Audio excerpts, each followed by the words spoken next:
নিখিলবঙ্গ শিক্ষক সমিতির উত্তর দিনাজপুর জেলা কমিটিগুলির বিভিন্ন উপসমিতিগুলির কনভেনশন অনুষ্ঠিত হল রায়গঞ্জে। এদিন রায়গঞ্জে অবস্থিত এবিটিএ ভবনে এই কার্যসূচির আয়োজন করা হয়, যেখানে নেতৃত্ব দেন নিখিলবঙ্গ শিক্ষক সমিতির জেলা সম্পাদক বিপুল মৈত্র। তিনি বলেন, কনভেনশনের মধ্যে দিয়ে বিভিন্ন ইস্যুতে আন্দোলনের রূপরেখা তৈরি করতে হবে। বিশেষ করে অবসরপ্রাপ্ত শিক্ষকদের পেনশন সংক্রান্ত সমস্যা, শিক্ষাকর্মীদের কাজের পরিকাঠামো সহ বিভিন্ন বিষয় নিয়ে এদিন আলোচনা করা হয়। বিপুল মৈত্র, জেলা সম্পাদক, নিখিলবঙ্গ শিক্ষক সমিতি, উত্তর দিনাজপুর। আজকে কি কর্মসূচি আপনাদের? আজকে আমাদের কর্মসূচি আছে, আমাদের শিক্ষক সংগঠনের বিভিন্ন উপসমিতি আমরা করি, শিক্ষাকর্মী, সোশ্যাল মিডিয়া, অবসরপ্রাপ্ত শিক্ষক, এদের আজকে আমরা কনভেনশন করব। কনভেনশন করার কারণ হচ্ছে, আমরা জানি যে অবসরপ্রাপ্ত শিক্ষক যারা কমিউট করে পেনশন, তার 15 বছর পরে তাদের সেই পরিমাণ টাকা ফেরত দেওয়া হয়। কিন্তু সুপ্রিম কোর্টের রায় আছে, হিসাব প্রেক্ষিতে 10 বছর 8 মাস পরেই সেই টাকা ফেরত দিতে হবে। কিন্তু আমাদের রাজ্য সরকার সেই কাজ করছে না। আমরা আজকে কনভেনশনের মধ্য দিয়ে সিদ্ধান্ত নেব যে এর প্রেক্ষিতে আমাদের কী ধরনের মুভমেন্ট তৈরি করতে হবে। আমরা লক্ষ্য করেছি যে যারা রিটায়ার্ড টিচার, অন্তত 10 বছর বাদে তাদের বাড়ি থেকে আর ব্যাংকে গিয়ে লাইফ সার্টিফিকেট দেওয়া সম্ভব হয় না। কিন্তু এখনও সরাসরি সেই কাজটা তাদের বাড়ি গিয়ে নিজেদের গরজে করা সেরকম হয় না।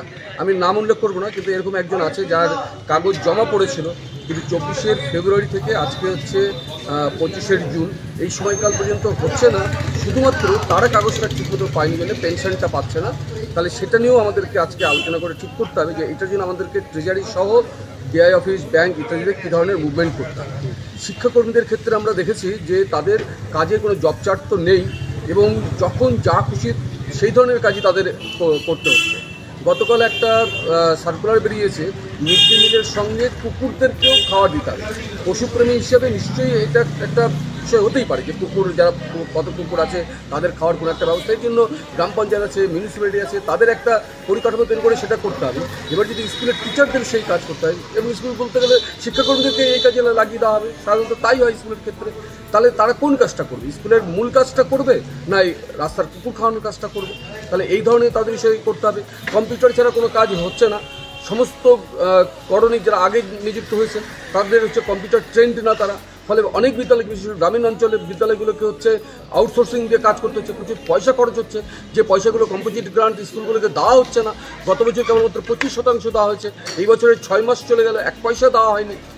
সোশ্যাল মিডিয়াটা এটা আমাদের সাংগঠনিক বিষয়, যে যা একটু আগে আমরা এখানে আলোচনা করছিলাম যে আমাদের রায়গঞ্জের বিধায়ক, আমি গোটা রাজ্যের সঙ্গে এখানকার কথা বলছি, তিনি যা করেননি শিক্ষাক্ষেত্রে সেগুলোও তিনি হচ্ছে ছাপিয়ে দিচ্ছেন। যেমন হাতিয়া হাই স্কুলের নাম লিখেছেন যে টাকা দিয়েছেন, কিন্তু তিনি সাধারণত কী হয় যে এমএলএর ফান্ড থেকে যদি কোনো টাকা দেন তাহলেই তিনি সেই দাবি করতে পারেন, কিন্তু তিনি যদি সেই টাকা না দেন তিনি দাবি করে বসছেন। এরকম বাহিনী স্কুলের ক্ষেত্রে টাকা এমএলএ ফান্ড থেকে কোনো টাকা এই সময়কালের মধ্যে পায়নি, সেগুলো দিয়েছেন। তাহলে এই যে বলা হচ্ছে বাইরে প্রচার যাচ্ছে, কিন্তু স্কুলের প্রয়োজন আছে। কোথায় দিয়েছেন এগুলো? সেই আমরা তার যে পত্রিকাটা বের করেছি তাতে বলছেন যে স্কুলগুলোকে দেওয়া হয়েছে। এবার স্কুলগুলোর সঙ্গে তো আমাদের প্রতিনিধি যোগাযোগ আছে, তারা সেই টাকা পায়নি। ফলে স্বাভাবিকভাবে আমরা ডিআইয়ের মারফত আমরা এটা জানতে চাইবো যে এই ধরনের অসত্য তথ্য কেন বাইরে চলে আসছে, যার মধ্য দিয়ে একটা গোটা শিক্ষার পরিবেশের ক্ষেত্রে বিভ্রান্তিকর পরিবেশ তৈরি হচ্ছে, এবং যা বিদ্যালয়ের প্রয়োজন সেগুলো মিট আপ তার জন্য হচ্ছে না। যা প্রয়োজন আছে, কারণ ওই যখন কাগজ দেখছে তখন অরিজিনাল যে প্রয়োজন আছে তার জন্য যখন বিদ্যালয়ে দরবার করতে যাচ্ছে সর্বশিক্ষা মিশনের কাছে, ডিআইয়ের কাছে, তখন তারা আর পাচ্ছে না, কারণ আপনার তো লিস্টে নাম আছে। ফলে এইরকম নানা অরাজকতা শিক্ষাক্ষেত্রে, এবং তার সঙ্গে তো আজকে নিশ্চয়ই এটা আলোচনা হবে, কারণ বিদ্যালয়ের শিক্ষকের যে অভাব আছে, কি হবে এই ডিসেম্বরের মধ্যে? তো তারা স্কুলে যেতে পারছে ঠিকই, কিন্তু তারপরে কী হবে, জানুয়ারিতে কী হবে, সেই নিয়ে একটা প্রশ্ন তৈরি হচ্ছে। ফলে শিক্ষক দিতে হবে। প্রধান শিক্ষক প্রায় জেলাতে নাই, কয়েকটা বিদ্যালয়ে প্রধান শিক্ষক আছে, বাদবাকি সব টিআইসিতে চলছে, এবং বিভিন্ন অরাজকতা তাকে কেন্দ্র করে তৈরি হচ্ছে। ম্যানেজিং কমিটিগুলো আজকে একে টিআইসি করছে, কালকে তাকে তৈরি করছে। ফলে সেই ক্ষেত্রে কেন প্রধান শিক্ষক, কারণ তার ক্ষেত্রে তো কোনো রকম বার নেই, কোনো রকম অবস্ট্রাকশন নেই, তাহলে কেন সেই ক্ষেত্রে এখনও পর্যন্ত প্রধান শিক্ষক নিয়োগের জন্য অ্যাডভার্টাইজমেন্ট হচ্ছে না স্কুল সার্ভিস কমিশনের মধ্য দিয়ে?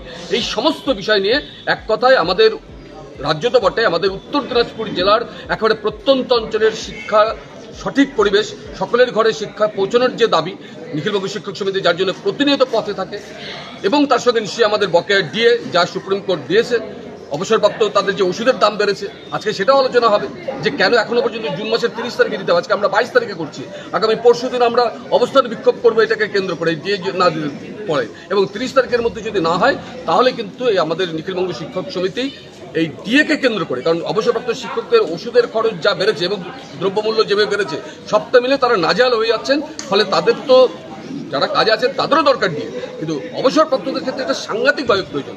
ফলে এই সমস্যাগুলো যাতে সমাধান হয় তার জন্য আজকে আমরা এই কাজ করব। সেই সঙ্গে আমরা আমাদের আরেকটা কর্মসূচি যুক্ত করেছি, আমাদের রায়গঞ্জের গর্ব, আমাদের জেলার গর্ব পর্বতারোহী তরুণ সরকার, তিনি মাউন্ট কিলিমাঞ্জারো জয় করে এসছেন। ফলে এটাও আমাদের একটা সমিতির কাজের মধ্যে হয়। আমরা এই ধরনের বিভিন্ন সাংস্কৃতিক অনুষ্ঠান নিজেরাও করে থাকি এবং আগামী 27 জুন জগন্নাথ দেবের রথযাত্রা। রথযাত্রা উপলক্ষে শিলিগুড়ির ইসকন মন্দিরে জোর কদমে চলছে প্রস্তুতি। এবছর ইসকন মন্দিরের অডিটোরিয়াম হলে জগন্নাথ দেবের মাসির বাড়ি তৈরি করা হচ্ছে। রথযাত্রার দিন দুপুর 1টায় শুরু হবে উদ্বোধনী অনুষ্ঠান। এরপর ঠিক দুপুর 2টোয় সমস্ত রীতি মেনে রথযাত্রার সূচনা হবে। ইসকন মন্দির থেকে রথ বের হয়ে ইসকন রোড, রামকৃষ্ণ মোড়, গুরুনানক চক, সফদর হাসমি চক, হাকিমপাড়া ও হায়দারপাড়া সহ বিভিন্ন এলাকা পরিক্রমা করবে। 7 দিন ধরে অনুষ্ঠিত হবে বিভিন্ন সাংস্কৃতিক ও ধর্মীয় অনুষ্ঠান। ইসকন কর্তৃপক্ষের তরফে শহরবাসী ও ভক্তদের রথযাত্রায় অংশ নেওয়ার জন্য আহ্বান জানানো হয়েছে।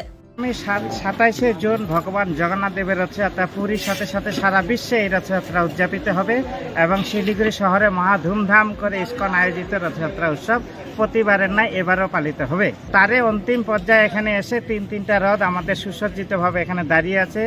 রথের যে মেরামতির কাজ অন্তিম পর্যায়ে এসে গেছে, এখন প্রস্তুতি তুঙ্গে।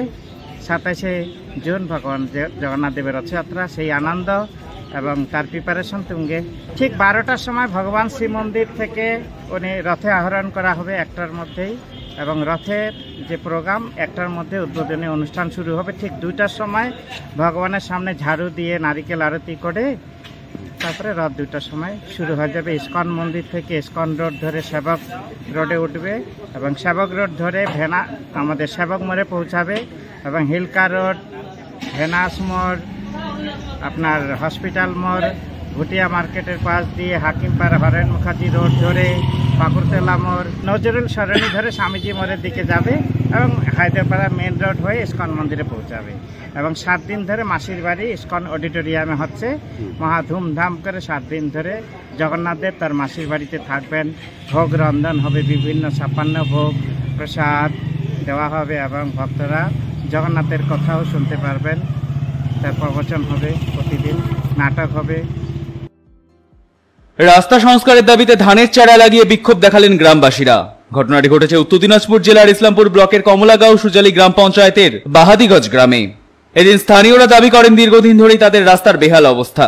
হেলদোল নেই গ্রাম পঞ্চায়েতে। বহুবার গ্রাম পঞ্চায়েতের সদস্যদের থেকে শুরু করে প্রধানকে বলা হলেও এখনো পর্যন্ত উদ্যোগ গ্রহণ করছে না কেউই। কয়েক হাজার মানুষের যাতায়াত সেই রাস্তা দিয়ে। অসুবিধার মধ্যে পড়তে হচ্ছে স্কুল ছাত্রছাত্রীদের থেকে শুরু করে সাধারণ মানুষদের। এই জন্য ক্ষিপ্ত হয়ে রাস্তাতে ধানের চারা লাগিয়ে বিক্ষোভ দেখালেন গ্রামবাসীরা। পাশাপাশি গ্রামবাসীরা আরো বলেন, প্রায়শই দুর্ঘটনা ঘটছে এই রাস্তায়। বর্ষাকালে এই রাস্তায় কাদায় ভরে যায়, ফলে আরো বেশি অসুবিধার সম্মুখীন হতে হয়। সাধারণ মানুষ বলছে, বর্ষা কেবল শুরু হয়েছে, তাতেই রাস্তার এই অবস্থা। এরপর বর্ষা আরো বাড়লে রাস্তার অবস্থা আরো বেহাল হয়ে পড়বে, ফলে সাধারণ মানুষ আরো বেশি সমস্যার সম্মুখীন হবে। তাই আজ বিক্ষোভ প্রদর্শন করেন ধানের চারা লাগিয়ে। রাস্তা এখানে কাদা হয়ে গেছে, পানি কই দিকে যাচ্ছে না, রাস্তা পুরো কাদা হয়ে গেছে। মসজিদ পর্যন্ত থেকে আমার মাজার পর্যন্ত থেকে পুরো কাদা হয়ে গেছে। কি অসুবিধা হচ্ছে? অসুবিধা মানুষের যাওয়া আসা পুরো অসুবিধা, মানুষের যাওয়া আসা পুরো অসুবিধা হয়েছে। এখানে অ্যাক্সিডেন্ট হয়ে যায়, পড়ে যায়। লোক মসজিদে যেতে পারছে না নামাজ পড়তে, গ্রামে মানুষ মসজিদে যেতে পারছে না, এমন কাদা হয়ে গেছে। কোন গ্রাম এটা? এটা বাহাদিগঞ্জ। কি দাবি করছেন এখন আপনারা? এখন আমি বলছি রাস্তাটা আমার হোক, রাস্তা না করলে আমার বেড মিশালে করে দাও। কতটা দীর্ঘ এই রাস্তা?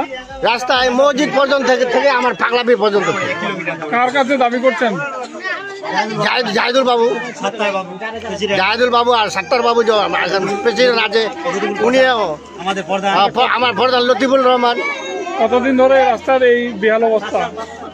এই রাস্তা তো অনেক দিন থেকে না না না, অনেকদিন থেকে খারাপ রাস্তা। অভিযোগ করা হয়েছিল কি? অভিযোগ করা হয়েছিল, বলেছিল যে রাস্তাগুলো করে দিব, কিন্তু এখনো হচ্ছে না, করে দিচ্ছে না। কোথায় অভিযোগ করেছিলেন? এই যে পার্টির কাছে বলছে যে করে দিব, কিন্তু করে দিল না। আপনার নাম কি? সৈফুল রহমান। ব্লক করেছি এই জন্য যে রাস্তা পাগলাপীর থেকে আর আমার মসজিদ থেকে রাস্তা খাদো, বেড়াইতে মানুষের খুব মুশকিল হয়। স্কুলের বাচ্চা যাইতে পারছে না, আমরা গ্রামের মানুষ বেড়াইতে পারছি না। কতক্ষণ এইভাবে রাস্তা অবরোধ করবেন? এটাতে কত দূর রাস্তা হবে? দিনভর থাকবে। দিনভর থাকবে? হ্যাঁ, দিনভর। আজকে ধান লাগাতেও দেখা গেল রাস্তার মধ্যে তো খাদো হয়ে গেছে, কি করবে? ধান লাগাই দিচ্ছে রাস্তা ব্লক এখানে। বর্ষায় কি ধান লাগাবেন এখানে? আপনি লাগাইতে হবে তো, দেখেন না খাদো দেখায়, দেখেন আপনি আর দেখালেন বাবু। বলছি নেতৃত্ব কারা দিচ্ছে এখানে? কেন রাস্তা হয় না? আপনার কি হয় না এই রাস্তা জানে ওই আমার প্রেসিডেন্ট জাহিদুল বাবু। মানে আপনারা কোন দল করছেন এই গ্রাম থেকে? আমি টিএমসি করি, তবু রাস্তা হয় না? তবু রাস্তা যেদিন ভোটের দাঁড়ে আসছিল ওই জাহিদুল বাবু এখানে বলছিল উপর আমাকে যে আমাকে জিতা দেন, সবচেয়ে ফার্স্টে এই রাস্তাটা করবো। এখনো আমার রাস্তা হয়নি। কোন গ্রাম পঞ্চায়েতে পড়ে এটা? এটা আমার সুজালি গ্রাম পঞ্চায়েত। এখন কি দাবি করছেন আপনারা? আমাকে রাস্তা চাই, রাস্তা চাই আমাকে ওই মাজার হচ্ছে আর ওইখানে মসজিদ থেকে। কোন গ্রাম এটা? বাহাদিগঞ্জ। আপনার নাম কি? আমার নাম সারাফত। কতগুলো গ্রাম রয়েছে এই রাস্তা দিয়ে চলাচল করছে?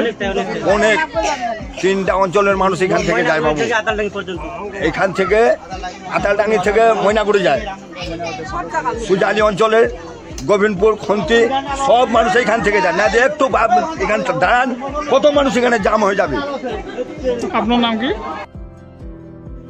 দক্ষিণ দিনাজপুর জেলা কুশমন্ডি ব্লকের কুশমন্ডি পঞ্চায়েত ইব্রাহিমপুর গ্রাম দীর্ঘ 25 বছর ধরে 4 কিলোমিটার কাঁচা রাস্তা বেহাল দশা রয়েছে। এখানে নিত্যদিনের যাতায়াত চরম সমস্যা হতে বিকল্প কোনো রাস্তা নেই। গর্ভবতী মহিলা কিংবা সাধারণ মানুষ অসুস্থ হলে কাঁধে নিয়ে 4 কিলোমিটার রাস্তা পারাপার করতে হয় তাদেরকে। বরংবার ব্লক প্রশাসন, পঞ্চায়েত প্রধান থেকে শুরু করে নেতা মন্ত্রীদের বলেও কোনো সুরাহা হয়নি।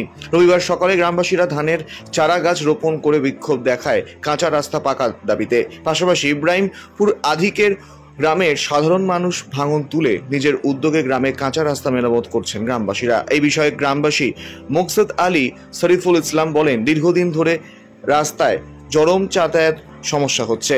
কাঁচা রাস্তা পাকা না হলে আগামী 26 সালে বিধানসভা নির্বাচনে ভোট বয়কট করব বলেও হুঁশিয়ারি দেন তারা।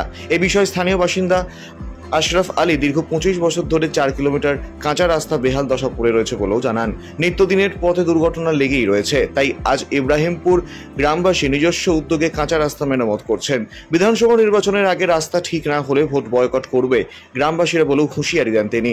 এই বিষয়ে কুশমন্ডি ব্লকের বিডিও ডক্টর নয়না দে টেলিফোন মারফত আমাদের বলেন, সংবাদ মাধ্যমের কাছে জানতে পারলাম গ্রামবাসী বিক্ষোভ করেছে, সমস্ত বিষয় খতিয়ে দেখার আশ্বাসও দিয়েছেন তিনি। কুশমন্ডি ব্লকের বিডিও ডক্টর নয়না দে এটাই জানিয়েছেন তিনি সংবাদ মাধ্যমের মুখোমুখি হয়ে। এলাকায় গ্রামবাসী আমাদের খুব যানবাহন চলার খুব অসুবিধা। একটা রোগী হলে ঘাড়ে করে নিয়ে যেতে হয়, আচ্ছা, আবার জুতাগুলো হাতে তুলে নিয়ে যেতে হয়। রাস্তার অ্যাম্বুলেন্স ঢুকে না গাড়িতে। দীর্ঘদিন ধরে আমরা টিএমসি করতেছি, তার সত্ত্বেও আমাদের রাস্তা হচ্ছে না। সামনে 26-এ বিধানসভা যে ভোট হবে, রাস্তা না হলে আমরা ভোট কেন্দ্রে যাব না, আমরা ভোট বয়কট করব। দরকার হলে রাস্তার মধ্যে ধান গাড়বো। আমাদের খুব অসুবিধা, যানবাহন চলা খুব অসুবিধা, আমরা যেতে পারছি না। আমাদের সব আছে অনেকদিন ধরে, মোটামুটি 20-25 বছর ধরে সমস্যায় পড়ে আছি আমরা, কাদায় খসতেছি। আমাদের গ্রামের ছাত্রছাত্রীগুলো সব স্কুলে যেতে চায় না, খাটে করে নিয়ে যেতে হয়। গর্ভবতী হলে, সেদিনকে একটা গর্ভবতী হলো, সাইন করে নিয়ে যেতে হবে। একটা মাইয়া ধরো ওখান থেকে আবার। আপনারা কি স্থানীয় কোন সবাই আমাদের বুথে সবাই আছে, আমাদের বুথে ব্লক প্রেসিডেন্ট, জেলা পরিষদ, গ্রাম পঞ্চায়েত মেম্বার, চেয়ারম্যান সহ আছে। আমাদের গ্রামে এই বুথে আছে, তো তার সত্ত্বেও আমাদের রাস্তা হচ্ছে না। আমরা রাস্তা চাই, রাস্তা না হলে আমরা ভোট বয়কট করব। আপনার নাম দাদা? আপনার নাম? বয়কট করব। আপনার নাম? আমার নাম মোকসেদ আলী। 20-25 বছর ধরে রাস্তাটায় হচ্ছি, কাদা খসতেছি, যেতে পারছি না, যানবাহন চলাচল করতে পারছে না এবং রুগী নেওয়া যাওয়ার অসুবিধা, বুলেরো ঢুকছে না, অ্যাম্বুলেন্স ঢুকছে না, টোটোগুলো পাল্টে খাচ্ছে, রাস্তা ঢুকতে মোটরসাইকেলে যাওয়া যাচ্ছে না, রাস্তায় আবার বিপদ দারুণ। রাস্তা না হওয়ার জন্য আমরা কয় কিলোমিটার রাস্তা? 4 কিলোমিটার রাস্তা না হওয়ার জন্য আমরা চলাচল না করার জন্য আমরা গ্রাম থেকে টাকা উদ্যোগ নিয়ে গ্রামের টাকা দিয়ে আমরা কাজ করতেছি, ধুস ঠুস ফেলাচ্ছি রাস্তায়, গার্বেজ ফেলাচ্ছি, নাহলে আমার বিপদ। গাড়ি চলছে না, টোটো চলছে না, বুলেরো যাচ্ছে না, মোটরসাইকেল যাচ্ছে না, আমাদের দারুণ বিপদ হচ্ছে। সেদিনকে একটা মাইয়া ধরো, সেই মাইয়া তো আমরা ঘাড়ে করে নিয়ে গেছি, গাড়ি যাচ্ছে না, কি করবো? কোনো বিকল্প রাস্তা নাই আমাদের। হ্যাঁ জানিছি, সবাইকে জানিছি আমরা। কাকে কাকে জানিয়েছি? মেম্বারকে জানিয়েছি, জেলা পরিষদ জানিয়েছি, ব্লক প্রশাসনকে, হ্যাঁ ব্লক প্রশাসন জানিয়েছি, থানা জানিয়েছি এবং বিডিওকে জানিয়েছি। আচ্ছা, তবুও কাজ হয়নি? না, তবুও কাজ হচ্ছে না। আমরা চলাচল করতে পারছি না বলে কাজ করছি, আমাদের বিপদ হচ্ছে, অসুবিধা হচ্ছে, সেই জন্য আমরা করছি, কি করবো? গোটা গ্রামবাসী করছি আমরা ভাঙ্গন দিয়ে। আপনার নাম দাদা? আশরাফ আলী। ধন্যবাদ। আপনার থেকে খবর পেলাম, কিন্তু ওনারা বিডিও অফিসে কোনো কমপ্লেন জমা দেননি এবং আগে থেকে জানানো নি। তো এখন খবর মাধ্যমে খবরটা পেয়ে আমরা এনকোয়ারি করাবো এবং রাস্তার কন্ডিশন কিরম আছে দেখে আমরা ডিস্ট্রিক্টে রিপেয়ারিং এর প্রপোজাল পাঠাবো।